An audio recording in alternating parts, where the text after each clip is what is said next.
আসসালামু আলাইকুম রহমতুল্লাহি ওয়া বারাকাতুহু। প্রথম প্রশ্ন করেছেন, বলছেন আসসালামু আলাইকুম শাইখ। ওয়ালাইকুম সালামতুল্লাহ। কোনো অমুসলিম যে ইসলামের সুস্পষ্ট দাওয়াত পায়নি, পশ্চিমা মিডিয়ার অপপ্রচারের কারণে ইসলাম সম্পর্কে ভুল ধারণা নিয়ে বেড়ে উঠেছে, এরূপ ব্যক্তি কি চিরস্থায়ী জাহান্নামী? জি, বর্তমান যুগে চিরস্থায়ী জাহান্নামী। কারণ আজকাল মুসলিম হোক অথবা অমুসলিম হোক, ইসলামের দাওয়াত পায়নি এমন কোনো লোক নেই। ইসলামের দাওয়াত পেয়েছে। আজকাল সোশ্যাল মিডিয়ার মাধ্যমে ঘরে ঘরে ইচ্ছাকৃত হোক অনিচ্ছাকৃত হোক চোখের সামনে বারবার করে ভেসে উঠছে বিশুদ্ধ আকীদা, বিশুদ্ধ দিন, আল্লাহর মনোনীত দিন, দিন ইসলামের কথা, তৌহিদের কথা, সুন্নাহর কথা, আকীদার কথা, সব কিছুই সামনে আসছে, বারবার করে আসছে। যেমন আমাদের সামনে খারাপ অনেক কিছুই আসছে, আমরা সেগুলো উপেক্ষা করছি। খারাপকে খারাপ মনে করে তারা ভালোকে খারাপ মনে করে তারা উপেক্ষা করছে, ইগনোর করছে। সুতরাং তাদের মধ্যে হঠকারিতা রয়েছে, হুজ্জত কায়েম হয়ে গেছে, আল্লাহ রাব্বুল দিনের হুজ্জত কায়েম হয়ে গেছে। এই কথা বলার কোনো সুযোগ নেই যে তাদেরকে ইসলামের দাওয়াত পৌঁছেনি। ওমা কুন্না মুআযযিবিন হাত্তা নাবআসা রাসূলা, আমি অতক্ষণ আযাব দেব না যতক্ষণ তাদের মাঝে রসুল না প্রেরণ করি। রসুলের জামানা, রিসালাতের জামানা শেষ হয়েছে। রসুলের যা ওয়ারিসিন, ওলামা, দোয়াত, তাদের কথা পৌঁছে যাচ্ছে। একমাত্র কেউ যদি বন জঙ্গলে জীবনযাপন করে, আফ্রিকার জঙ্গলে, আর সে ইন্টারনেটের জগৎ থেকে একেবারে দূরে থাকে, তার বিষয়টি ভিন্ন। তার ক্ষেত্রে ওজর গ্রহণযোগ্য হতে পারে আল্লাহর কাছে। এ ভিন্ন সারা বিশ্বের কোনো জায়গায় এমন কোনো মানুষ নেই যার কাছে সঠিক ইসলামের কথা বারবার করে আসে না। আসে কিন্তু তারা উপেক্ষা করে। জি। 2 নম্বর প্রশ্ন বলছেন, আসসালামু আলাইকুম শাইখ। ওয়ালাইকুম সালাতুল্লাহ। সূরা ইখলাস, ফালাক, নাস ফরজ সালাতের পর কতবার? ফরজ সালাতের পরে একবার করে পড়বেন। সকাল সন্ধ্যায় 3 বার করে পড়বেন। ঘুমানোর আগে কতবার পড়তে হয়? ঘুমানোর আগে 3 বার করে পড়বেন এবং ঘুমানোর আগে শুধু হাতে ফুঁক দিয়ে গোটা শরীরে হাত বুলাবেন। কিন্তু অনেকেই ফরজ সালাতের পরে এসব সূরা পড়ে শরীরে হাত ফেরা, এটি বিদআত। আর জামাতে 4 রাকাত বিশিষ্ট সালাতে তৃতীয় চতুর্থ রাকাতে সূরা ফাতিহা পর অতিরিক্ত সময় পাওয়া গেলে চুপ থাকবো নাকি কিছু পড়তে থাকবো? সালাতে চুপ থাকার কোনো সুযোগ নেই। হয় শুনছেন ইমামের উচ্চস্বরে ইমাম পড়ছেন, শুনছেন, এ ভিন্ন তেলাওয়াতের জায়গায় তেলাওয়াত করবেন, তসবির জায়গায় তসবিহ করবেন, দোয়ার জায়গায় দোয়া করবেন। জি, সিজদা হচ্ছে দোয়ার জায়গা, আর আত্তাহিয়াত আর দরুদ ইব্রাহিমের পরে হচ্ছে এটিও দোয়ার জায়গা। এ ভিন্ন রুকু সিজদা এগুলো তসবির জায়গা, তসবিহ করবেন, সিজদাতে তসবির সাথে দোয়াও করবেন। দাঁড়িয়ে যখন রয়েছেন কিয়ামে, তখন আপনি সূরা ফাতিহার অতিরিক্ত সূরা বা আয়াত পড়বেন। জি, চুপ থাকবেন না। 3 নম্বর প্রশ্ন বলছেন, আসসালামু আলাইকুম শাইখ। ওয়ালাইকুম সালাতুল্লাহ। একটি ফুলের নাম কৃষ্ণচূড়া, এখন এই ফুলটাকে কি কৃষ্ণচূড়া বলে ডাকা যাবে? কোনো অসুবিধা নেই। রামকে রাম বলে ডাকছেন না? জি। যেসবের পূজা হচ্ছে, উপাসনা হচ্ছে, তার নাম বলে ডাকছেন না? জি। কৃষ্ণ কৃষ্ণ বলে ডাকছেন না? নামকরণ তো করছেন যেগুলোর নাম রয়েছে, হক হোক আর বাতিল হোক। জি।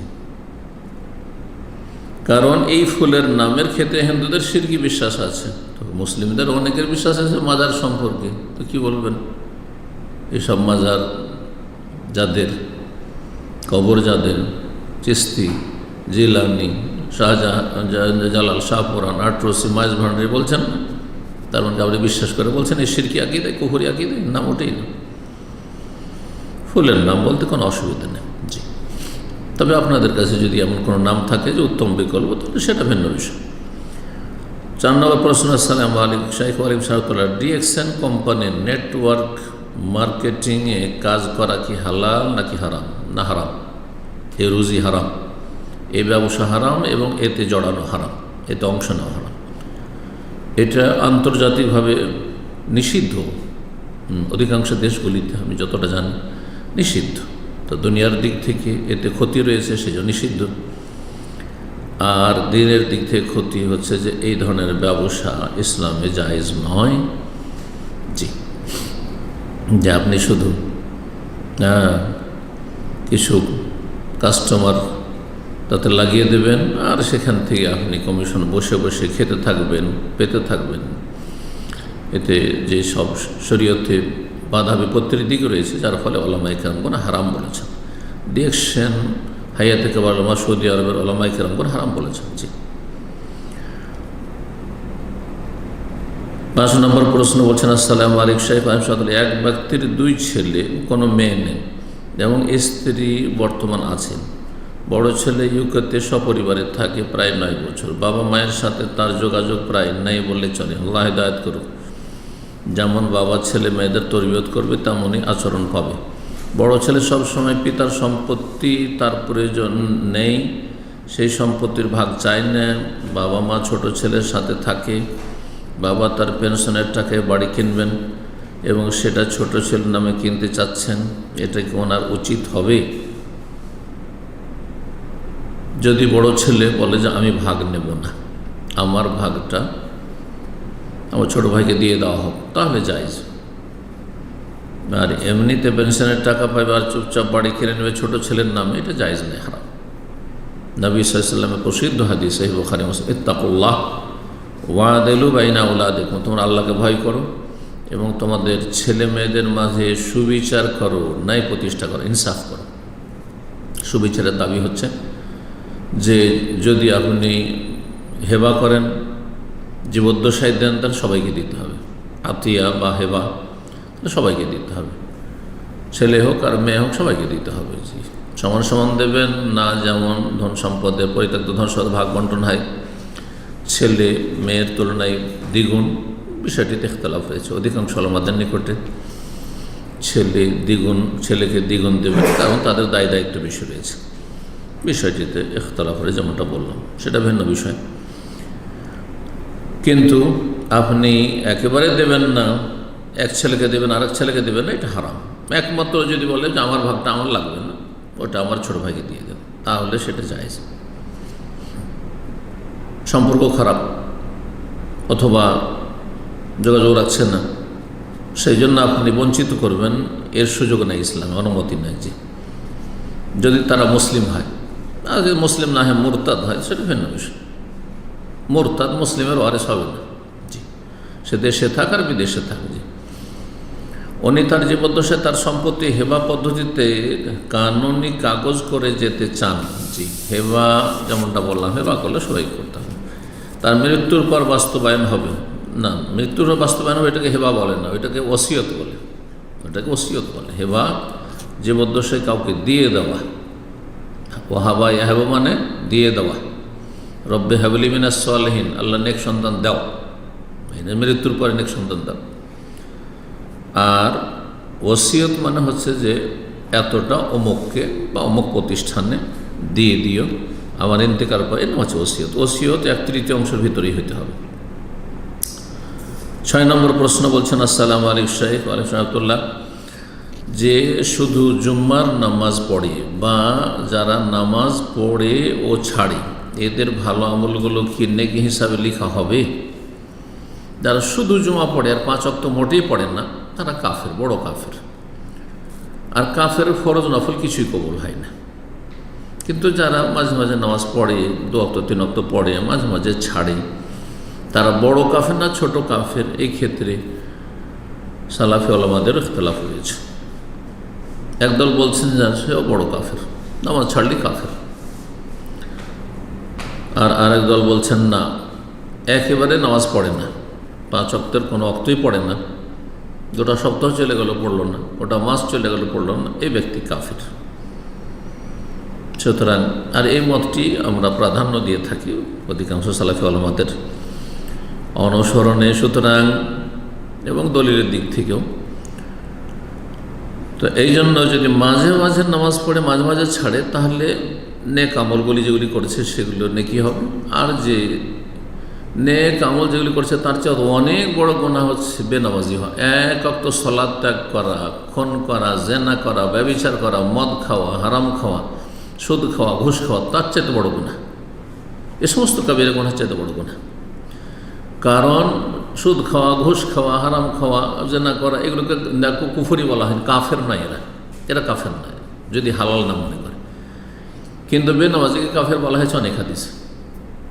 আর বোঝা গেল যে এমন একটি বড় অপরাধ এই গুরুত্বপূর্ণ আমল ত্যাগ করা, যেটাকে কুফরি বলে আখ্যায়িত করা হয়েছে। যেই ব্যক্তি এই ফরজ সালাত ত্যাগ করে তাকে কাফের বলে আখ্যায়িত করা হয়েছে, ফাকাদ কাফারা।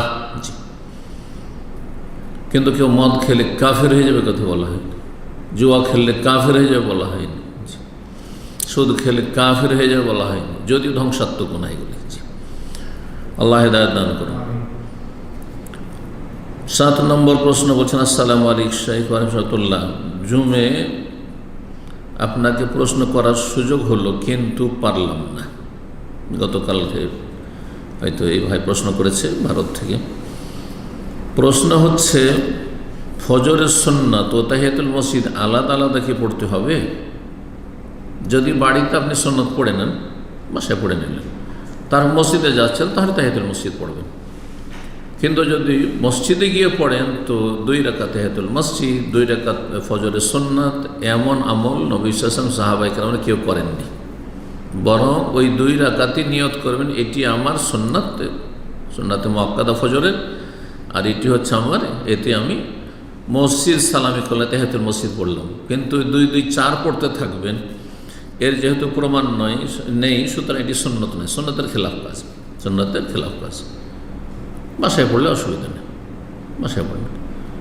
ফজরের ক্ষেত্রে আজান এবং একামতের মাঝখানে 2 রাকাত হালকা সংক্ষিপ্ত নবী সাল্লাল্লাহু শুধু পড়েছে, এর অতিরিক্ত নবী সাল্লাল্লাহু কখনো পড়েননি, কখনো পড়েননি। এই জন্য ফজরের আজান এবং একামতের মাঝে শুধু 2 রাকাত পড়তে হবে যদি মসজিদে পড়েন। কিন্তু আপনি বাড়িতে হয়তো তাহিয়াতুল মসজিদ না, বাড়িতে হয়তো আপনি সুন্নত পড়ে নিলেন, আর মসজিদে গিয়ে দেখছেন এখন সময় আছে, তো তাহিয়াতুল মসজিদ পড়ার প্রয়োজন, আল্লাহ আজলে সাথে রাকাত অতক্ষণ বসবেন যতক্ষণ 2 রাকাত না পড়বেন, সেই জন্য পড়বেন। জি, বিনা তাহিয়াতুল মসজিদে বসবেন না। কিন্তু গেছেন আর ফরজ সালাত শুরু হয়ে গেল, তো শুরু হয়ে গেল, সেইটি আপনার তাহিয়াতুল, সেটি ফরজ আপনার। জি, মসজিদ সালামে তাহিয়াতুল মসজিদের একেবারে স্বতন্ত্র আলাদা পৃথক নামাজ হইতে এমনটা না, যে কোনো নামাজ গিয়ে শুরু করবেন মসজিদে গিয়ে, মসজিদে বিনা সালাতে বসবেন না। এইটি হচ্ছে তাহিয়াতুল মসজিদের তাৎপর্য। 8 নম্বর প্রশ্ন বলছেন, আসসালামু আলাইকুম শাইখ। ওয়ালাইকুম আসসালাম রাহমাতুল্লাহ। বাংলাদেশের মানুষ যে সম্পদগুলোকে সরকারি সম্পদ বলে, এগুলোকে কি সরকারি সম্পদ বলা জায়েজ? কারণ এগুলো তো বাইতুল মালের অন্তর্ভুক্ত। বাইতুল মাল, জাকাত, সাদাকা, গনিমতের ধন সম্পদ, ফেয়ের ধন সম্পদ, এগুলো বাইতুল মাল বলা হয়। এগুলো সরকারি সম্পদ অথবা রাষ্ট্রীয় সম্পদ বা জাতীয় সম্পদ, এই ভাষাগুলো রয়েছে। এই ভাষাগুলো আজকালকার প্রচলিত ভাষা। এই সরকারি ধন সম্পদ অর্থাৎ রাষ্ট্রীয় ধন সম্পদকে বাইতুল মাল বলা, এটি খুব যুক্তিসঙ্গত নয়। বরং এটি হচ্ছে জাতীয় সম্পদ, দেশের জাতি সবাই তাতে হক রাখে, সমান অধিকার রাখে। রাষ্ট্রীয় সম্পদ মানে রাষ্ট্রের কাছে আমানত, আর এটি হচ্ছে দেশের প্রত্যেক নাগরিকের সম্পদ। আর সরকারি সম্পদ মানে এতে সবাই সামিল, এই হিসাবে সরকারি মানে এই নয় যে প্রধানমন্ত্রী এর মালিক। সরকারি সম্পদ মানে যদি অর্থ করে যে এটার মালিক রাষ্ট্রপতি, তাহলে ভুল কথা। রাষ্ট্রপতি মালিক নয়, রাজা বাদশাহের মালিক নয়, বরং এর মালিক প্রত্যেক নাগরিক। কিন্তু এটি আমানত কার কাছে রাখা আছে? যারা রাষ্ট্রনায়ক তাদের কাছে রাখা আছে। এই আমানতের খেয়ানত করলে কিয়ামতের দিন আসামের কাঠগড়ায় হাজির হবে এবং কঠিন শাস্তির সম্মুখীন হবে। জি,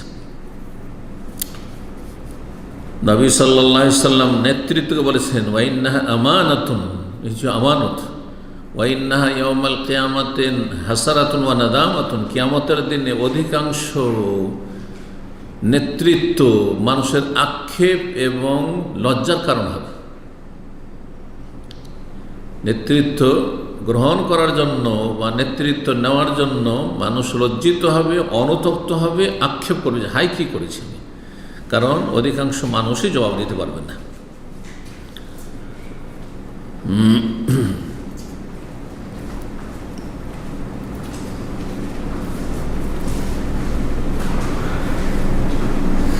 বলছেন এ ভাই যে আর বাইতুল মালের সম্পদ তো সরকারের না, বরং এটি আল্লাহর মানে এটি হচ্ছে যেহেতু আল্লাহ রাব্বুল আলামিন সব কিছুর মালিক সেজন্য, কিন্তু রাষ্ট্রীয় সম্পদে সকল নাগরিকের হক রয়েছে, যেমনটা বললাম।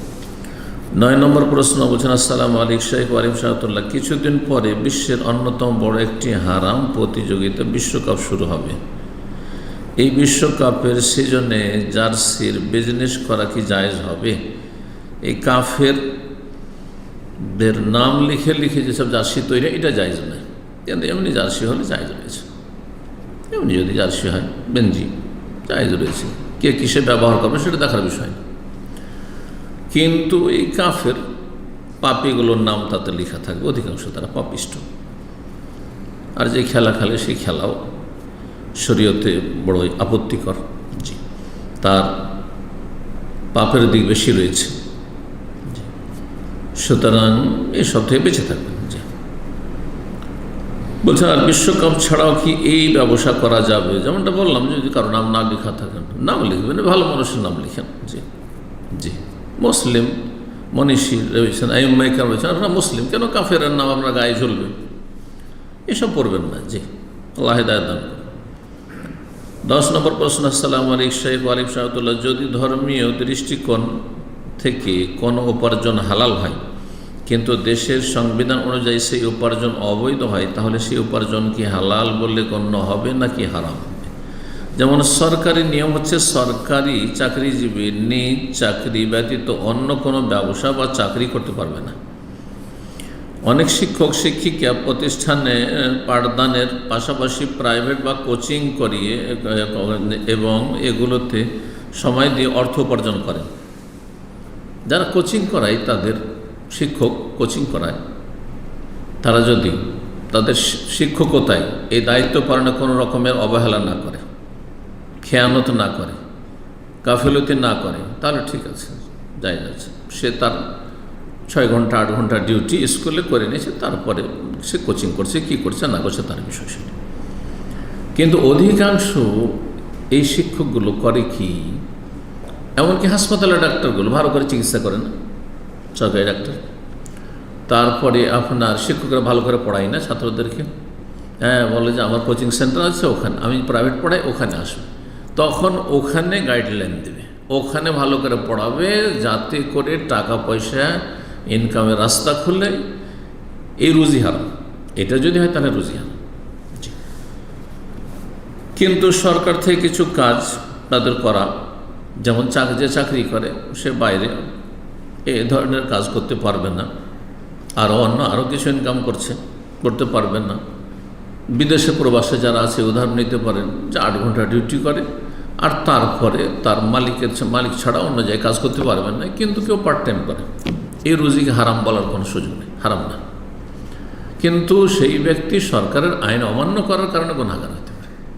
ওলিয়া আমর ও উলিল আমর মিনকুম, আল্লাহ বলেছেন সরকার আইন অমান্য করার জন্য গুনাহগার। কিন্তু একটি গুনাহ করলে পুরো রুজি, সেই যে কাজটি করেছে ভালো করেছে, একটা সিঁড়ি দিয়েছে, একটা বিল্ডিংয়ে সিঁড়ি দিয়ে দিয়েছে,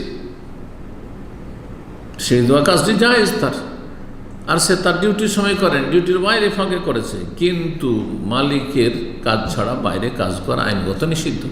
সে রুজি হারাম হবে না? রুজি হারাম হবে না, তবে সেই ব্যক্তি গুনাহগার হবে।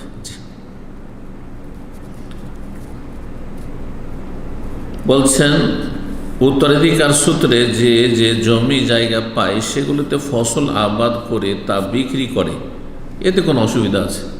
একজন মানুষের জমি জায়গা আছে আর সে সরকারি চাকরি করে, সে জমি জায়গা আবাদ করতে পারবে না? কোনো অসুবিধা নেই, আইনও কোনো বাধা হওয়ার কথা নেই। অনেকের একাধিক বাড়ি থাকলে সেখানে ভাড়া দিয়ে টাকা নেই, তাতে কি অসুবিধা আছে? নিজের বাড়ি আছে, ভাড়া দিয়েছে, সে চাকরি করে সরকার। এইসবগুলো তো ব্যবসা বাচিক অন্তর্ভুক্ত না, আপনি ভুল বুঝেছেন এগুলো। জি, তার এগুলো তো সম্পদ। এগুলো থেকে পাওয়া টাকা কি হালাল হবে? হালাল ইনশাআল্লাহ, যদি সেই বাড়ি হালাল পয়সা দিয়ে বানিয়ে থাকে তাহলে। উল্লেখ্য এই নিয়মগুলো অনেক শিথিল হোক আর শক্ত হোক, সরকারি আইন যদি থাকে মেনে চলতে হবে। সরকার তদন্ত করছে, কড়াকড়ি করছে, সেই জন্য মানবেন, আজ কড়াকড়ি না করে সেই জন্য করতে থাকবেন না, এরকম সব কথা নাই। সরকারি চাকরিজীবীরা এগুলোর সাথে জড়িত থাকলেও সরকার কোনো শাস্তি দেয় না, এগুলো নামমাত্র নিয়ম না, নামে মাত্র কোনো নিয়ম নেই। সরকারি আইন সেটা বাস্তবায়ন হোক আর না হোক আপনাদেরকে বাস্তবায়ন করতে হবে। সরকার এসে ঘরে ঘরে বাস্তবায়ন করে আপনাদের বাস্তবায়ন করতে হবে। আল্লাহ বুঝার তৌফিক দান করেন এবং রব্বুল আলামিন আমাদের গুনাহ খাতা মাফ করেন, ভুল ভ্রান্তি থেকে পাপ থেকে বেঁচে থাকার তৌফিক দান করেন, নেক পথে রাখেন, হালাল পথে রাখেন। আল্লাহ রব্বুল আলামিন আমাদের রিজিকে হায়াতে বরকত দান করেন, অসুস্থ ব্যক্তিকে সুস্থ করে দেন। মুসলিম ভাই বোন যারা অসুস্থ রয়েছেন, আমাদের প্রিয়জন আপনজন দিনী ভাই বোন যারা অসুস্থ রয়েছেন, আল্লাহ তাদের শিফায়ে কামিলা আজেলা দান করেন। রব্বানা আতিনা ফিদ দুনিয়া হাসানাহ ওয়া ফিল আখিরাতি হাসানাহ ওয়া কিনা আযাবান নার। ওয়া সাল্লাল্লাহু আলা নবিয়িনা মুহাম্মদ ওয়া আলা আলিহি ওয়া সাহবিহি আজমাইন।